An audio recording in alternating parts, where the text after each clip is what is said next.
दोस्तों, आज की कहानी है पतिदेव। आपकी माँ तो आए दिन बीमारी का बहाना करके पड़ी रहती हैं। दोस्तों, कहानी शुरू करने से पहले अगर आपने चैनल को सब्सक्राइब नहीं किया हो तो कर लीजिए ताकि आपके पास पहुंच सके हर नया वीडियो।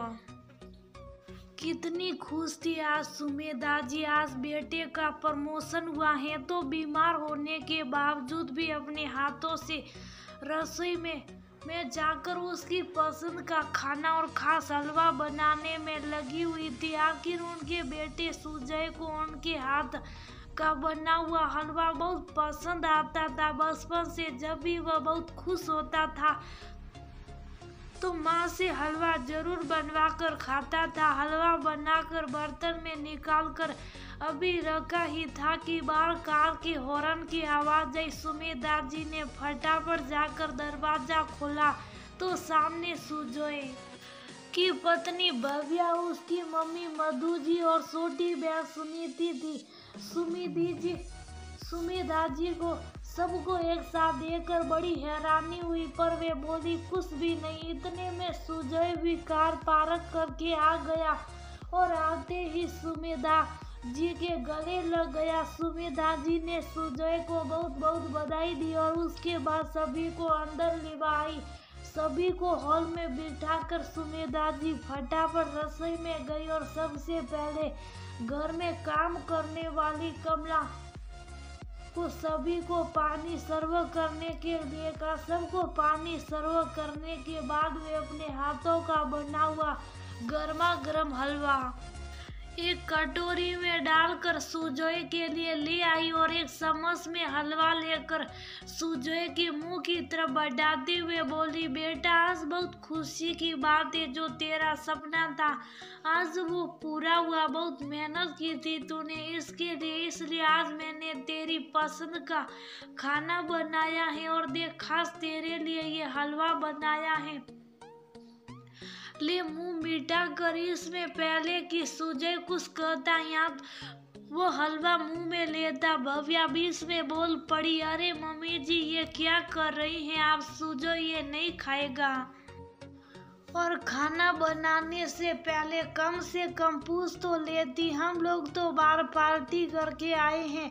सुजय भी खाना खा पी कर आया है। भव्या की बातों को सुनकर सुमेधा जी के हाथ वहीं रुक गए। उन्होंने प्रश्न भरी नजरों से सुजय की तरफ देखा तो सुजय ने कहा, मम्मी आज प्रमोशन मिलने की खुशी में भव्या और सुनीति पार्टी मांग रहे थे तो सोचा आज बाहर ही खाना खा लेते हैं।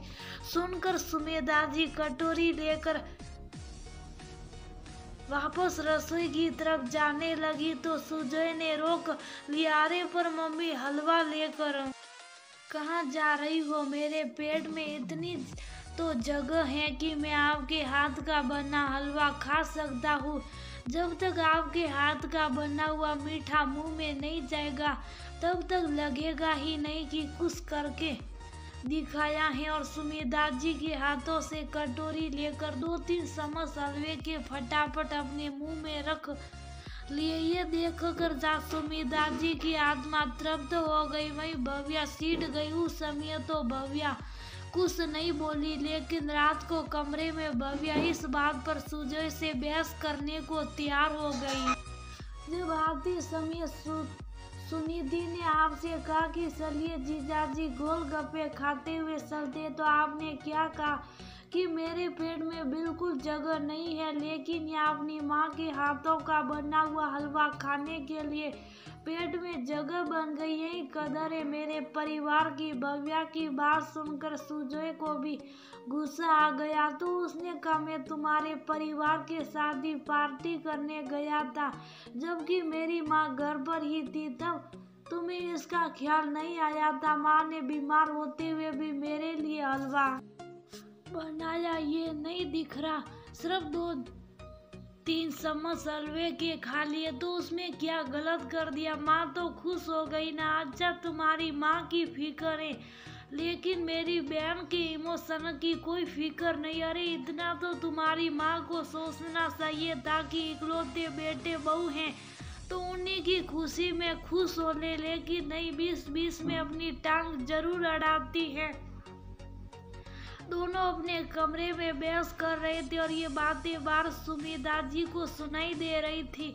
सुनकर बड़ा दुख हो रहा था। जहाँ तक हो सके वो भी कोशिश करती थी, कभी भी अपने बेटे बहू की जिंदगी में इंटरफियर नहीं करती थी, लेकिन उसके बावजूद भी कुछ लोग समझना ही ना सही तो उसका क्या करे। इतना प्यार और अपनापन देने के बावजूद भी भव्या को हमेशा समस्या ही रही।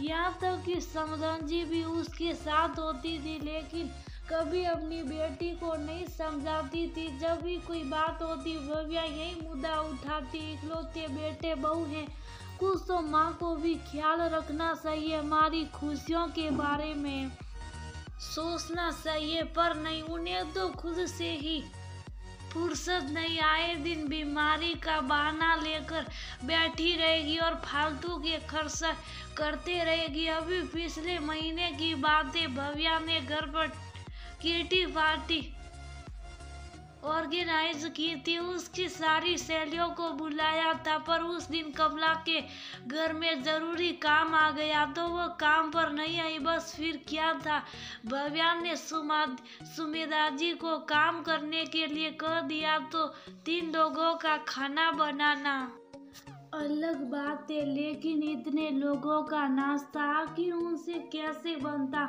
इसलिए उन्होंने कह दिया बहू नाश्ता बाहर से मंगवा लो, क्यों बेवजह परेशान होती हो।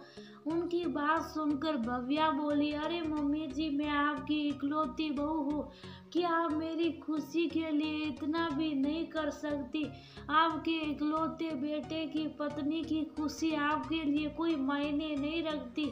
मेरी सहेलियाँ क्या बाहर का खाएगी। नहीं नहीं, आपको तो खाना बनाना ही पड़ेगा। देख बहू, अभी मैं हाँ कर दूँ और फिर बीच में ही सब कुछ छोड़ दूँ, इससे अच्छा है कि तू या तो बाहर से तेरी किटी ऑर्गेनाइज कर ले या फिर किसी महाराज को कहकर घर में खाना बनवा ले।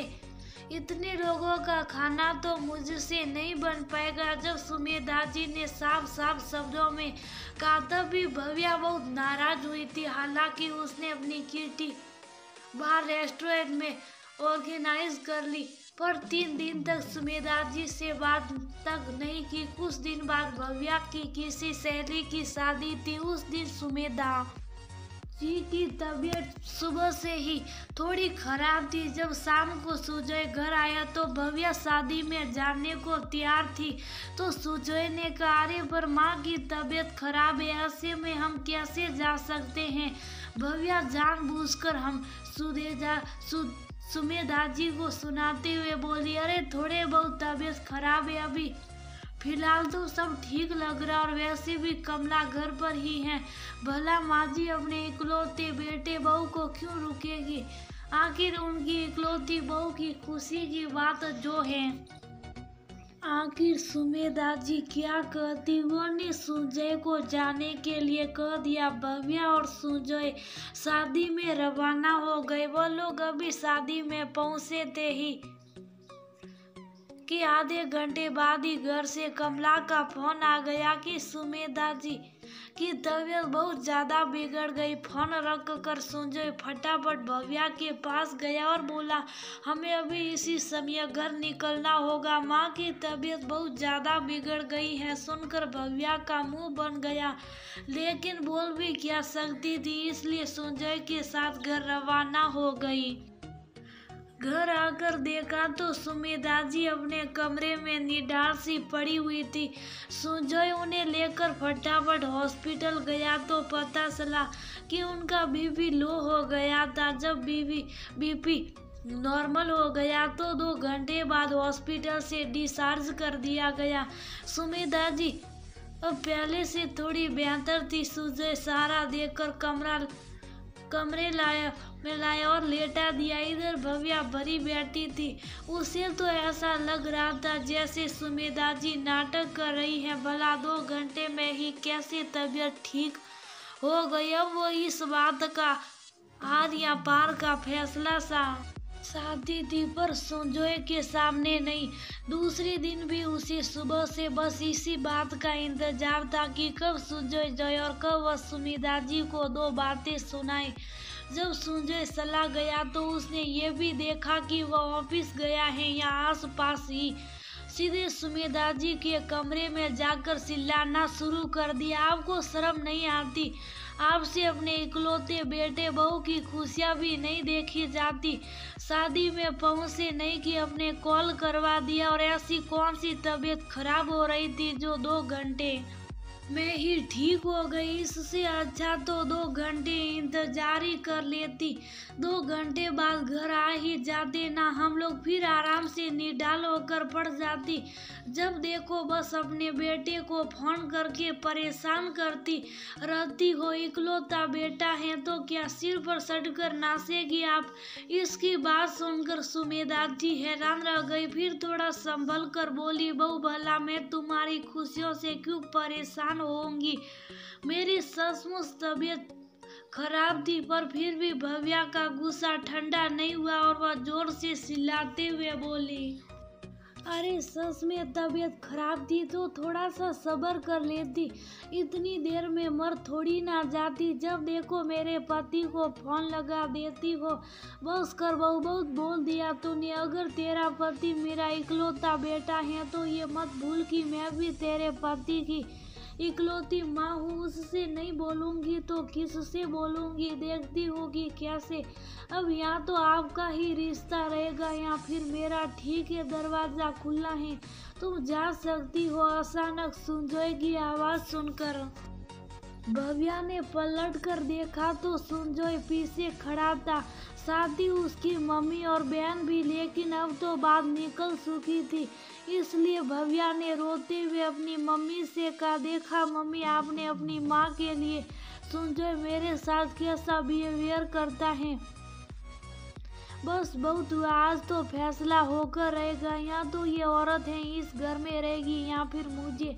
सास नाम का झंझट मेरी जिंदगी में नहीं चाहिए। लेकिन इससे पहले भव्या की माँ कुछ कह पाती, संजय ही बोला, अच्छा फिर ठीक है, मुझे भी सास नाम का झंझट नहीं चाहिए, पर शर्त यह है कि तुम भी अपनी माँ से नहीं मिलोगी और मैं भी अपनी माँ से नहीं मिलूंगा। शरत मंजूर है तो बोलो, तब तो मैं भी तैयार हूँ। और दूसरा ऑप्शन भी है मेरे पास कि माँ तो इसी घर में रहेगी। हाँ, तुम्हें मेरे साथ रहने की इच्छा है तो हम दोनों किराए के कमरे में रहने लगेंगे। अब मेरी सैलरी में से आधी सैलरी तो मम्मी के पास आएगी, क्योंकि बेटा होने के नाते मुझे भी खर्चा देना पड़ेगा। आप आधी सैलरी में ही किराया, सेविंग, घर का खर्चा तुम कर सको तो देख लो। शरत मंजूर है तो बोलो। अब ना तो भव्या से कुछ बोलते बने, ना ही उसकी मम्मी ने कुछ कहा। आखिर जिसे ऐशो आराम की जिंदगी जीने की आदत हो गई हो, वह भला ऐसी जिंदगी सोच कर ही सिर जाता है। बस थोड़ी देर में ही भव्या के आंसू गायब हो चुके थे। अब वो चुपचाप शाही नाश्ते की तैयारी करने चली गई। वह दिन था और आज का दिन है। आज तक भव्या ने सुमिता जी को परेशान नहीं किया।